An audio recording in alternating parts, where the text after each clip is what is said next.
ಕೌಟುಂಬಿಕ ದೌರ್ಜನ್ಯ ತಡೆ ಕಾಯ್ದೆ ಇರೋದು ಅದರ ಹೆಸರಲ್ಲೇ ಇರೋ ಹಾಗೆ ಕೌಟುಂಬಿಕ ದೌರ್ಜನ್ಯವನ್ನ ತಡೆಯೋದಕ್ಕೆ, ಅಂದ್ರೆ ಕುಟುಂಬದಲ್ಲಿ ಹೆಣ್ಣಿಗಾಗೋ ಅನ್ಯಾಯನ ಸರಿಪಡಿಸೋದಕ್ಕೆ.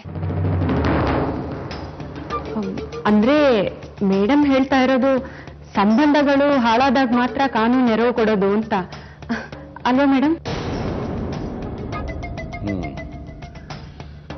ಸುಂದರೇಶು ಪಂಕಜ ಸಂಬಂಧ ಹಾಳಾಗಕ್ಕೆ ಯಾರ ಕಾರಣ?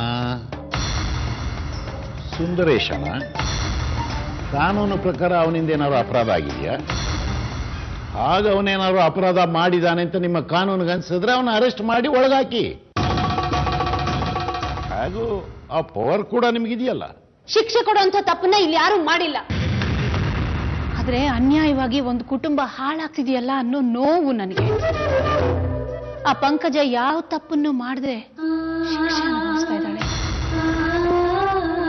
ಸರಿ, ನನ್ನ ವಿಚಾರ ನಾ ಹೇಳಿದ್ದೀನಿ. ನಿಮ್ಮ ಕುಟುಂಬ ರಕ್ಷಣಾ ಕಾನೂನಿಗೆ ನಾನು ಯಾಕೆ ತಲೆ ಹಾಕ್ಲಿ? ನೋಡಿ ಮೇಡಮ್, 6 ತಿಂಗಳಿಂದ ಇದೇ ಸ್ಥಿತಿನಲ್ಲಿದ್ದಾನೆ. ಜಾಗ ಬಟ್ಟೆ ಬಗ್ಗೆ ಕೊರವೇ ಇರೋದಿಲ್ಲ.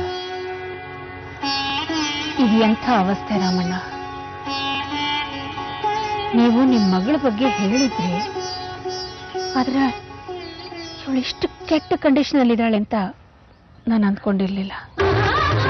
ಏನೇ ಹೇಳಿ, ನಿಮ್ಮ ಅಳಿಯ ಕಟ್ಕ. ಯಾರಾದ್ರೂ ಹೆಂಡತಿನ ಈ ಸ್ಥಿತಿಲಿ ಬಿಟ್ಟು ಹೋಗ್ತಾರ?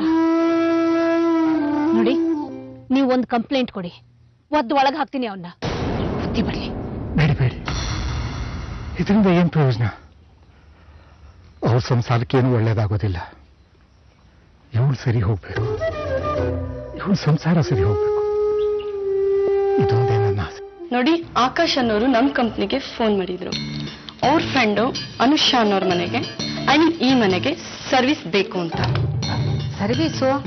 ಹಾ, ಸರ್ವಿಸ್ ಅಂದ್ರೆ ಕ್ಲೀನಿಂಗ್, ವಾಷಿಂಗ್, ಮೇಂಟೆನೆನ್ಸ್, ಅದು ಇದು ಎಕ್ಸೆಟ್ರಾ. ಮ್ಯಾಮ್ ಹೋಗ್ಲಿ ಬಿಡಿ.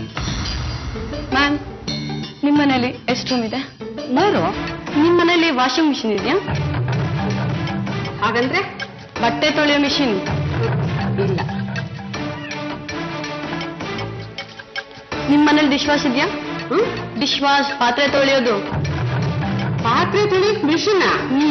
ಇಲ್ಲಮ್ಮ, ನಮ್ಮ ಮನೇಲಿಲ್ಲ, ನಾವು ಕೈಯಲ್ಲೇ ತೊಳೆಯೋದು. ಇದನ್ನ ಅನುಷಾ ಮೇಡಮ್ ಕೈ ಕೊಡಿ. ಇದೆಲ್ಲ ಇಲ್ಲ ಅಂದ್ರೆ ನಾನು ಕೆಲಸ ಮಾಡಕ್ಕಾಗಲ್ಲ ಅಂತ ಹೇಳಿ. ಕೆಲಸ ಅಂದ್ರೆ ನೀನು? ಕೆಲಸದೋಳೆ. ನೀನು ಕೆಲಸದವಳ? ಯಾಕಮ್ಮ ಆಶ್ಚರ್ಯ ಪಡ್ತಾ ಇದ್ದೀರಾ? ನಾನು ಆಗ್ಲೇ 4 ಮನೆ ಕೆಲಸ ಮಾಡ್ತಾ ಇದ್ದೀನಿ.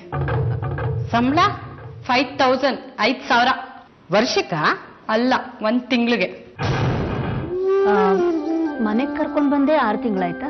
ಹೌದು ಮೇಡಮ್, 6 ತಿಂಗಳಿಂದನೂ ಹೇಗಾದ್ರೂ ಮಾಡಿ ಅವ್ರ ಕೈಲಿ ಮಾತಾಡಿಸ್ಬೇಕು ಅಂತ ಪ್ರಯತ್ನ ಮಾಡ್ತಾನೆ ಇದೀವಿ. ಏನು ಪ್ರಯೋಜನ ಆಗಿಲ್ಲ. ರಾಮಣ್ಣವ್ರೆ, ನೀವೊಂದು ಕೆಲಸ ಮಾಡಿ, ಪಂಕಜನ್ನ ಬೆಂಗಳೂರಿಗೆ ಕರ್ಕೊಂಡು ಬನ್ನಿ, ಟ್ರೀಟ್ಮೆಂಟ್ ಕೊಡಿಸೋಣ. ಹಾಗೆ ಆಗಲಿ ಮೇಡಮ್. ಆದರೆ ಎಲ್ಲರೂ ಶಾರ್ಟ್ ಟ್ರೀಟ್ಮೆಂಟ್ ಕೊಡ್ತಾರೆ, ಅದೇ ಸ್ವಲ್ಪ ಬೇಜಾರಾಗಿರೋದು. ಮಂಗಳೂರಿನ ಸದಾನಂದ ಪೈ ಅವರು ಇನ್ನು ಮುಂದೆ ಶಾರ್ಟ್ ಟ್ರೀಟ್ಮೆಂಟ್ ಕೊಡಿಸೋದು ಬೇಡ ಅಂತ ಹೇಳಿದ್ದಾರೆ. ಹಾಗೇನಿಲ್ಲ ರಾಮಣ್ಣವ್ರೆ, ಅಗತ್ಯ ಇದ್ರೆ ಮಾತ್ರನೇ ಶಾಕ್ ಟ್ರೀಟ್ಮೆಂಟ್ ಕೊಡ್ತಾರೆ. ಈಗ ಟ್ರೀಟ್ಮೆಂಟಿನ ರೀತಿ ಎಷ್ಟೊಂದು ಮುಂದುವರೆದಿದೆ ಅಂದ್ರೆ ಕೆಲವು ಮಾತ್ರೆಗಳನ್ನ ಕೊಟ್ಟು ಮಾತಿನಲ್ಲೇ ಗುಣಪಡಿಸುವಂತಹ ಡಾಕ್ಟರ್ಸು ಇದ್ದಾರೆ. ನೋಡೋಣ, ಪ್ರಯತ್ನ ಅಂತೂ ಪಡೋಣ. ಹಾಗಾದ್ರೆ ಯಾವಾಗ ಕರ್ಕೊಂಡು ಬಂದಿದ್ದೀರಾ? ನಾನು ಬೆಂಗಳೂರಿಗೆ ಹೋಗಿ ಒಂದಿಬ್ರು ಡಾಕ್ಟರ್ಸ್ ಅನ್ನ ಕನ್ಸಲ್ಟ್ ಮಾಡಿ ನಿಮಗೆ ಫೋನ್ ಮಾಡ್ತೀನಿ. ಬೆಂಗಳೂರಿನಲ್ಲಿ ಉಳ್ಕೊಳ್ಳೋ ವ್ಯವಸ್ಥೆ ನಾನು ಮಾಡ್ತೀನಿ. ಪರವಾಗಿಲ್ಲ ಮೇಡಮ್, ಇಳ್ಕೊಳ್ಳೋ ವ್ಯವಸ್ಥೆ ನಾನೇ ಮಾಡ್ಕೋತೀನಿ. ಹೌದಾ? ಸರಿ, ಹಾಗಾದ್ರೆ ಸರಿ ರಾಮಣ್ಣವ್ರೆ, ನಾನಿನ್ ಹೊರಡ್ತೀನಿ. ರಾಮಣ್ಣವ್ರೆ, ಸರಿಪಡಿಸಕ್ ಆಗದೆ ಇರುವಂಥದ್ದು ಏನು ನಡೆದಿಲ್ಲ ಅಂತ ನನಗನ್ನಿಸ್ತಾ ಇದೆ. ನೀವು ಧೈರ್ಯ ತಂದ್ಕೊಳ್ಳಿ. ನೀವು ಬಂದಿದ್ದು ತುಂಬಾ ಉಪಕಾರ ಆಯ್ತು ಮೇಡಮ್. ಬರ್ತೀನಿ.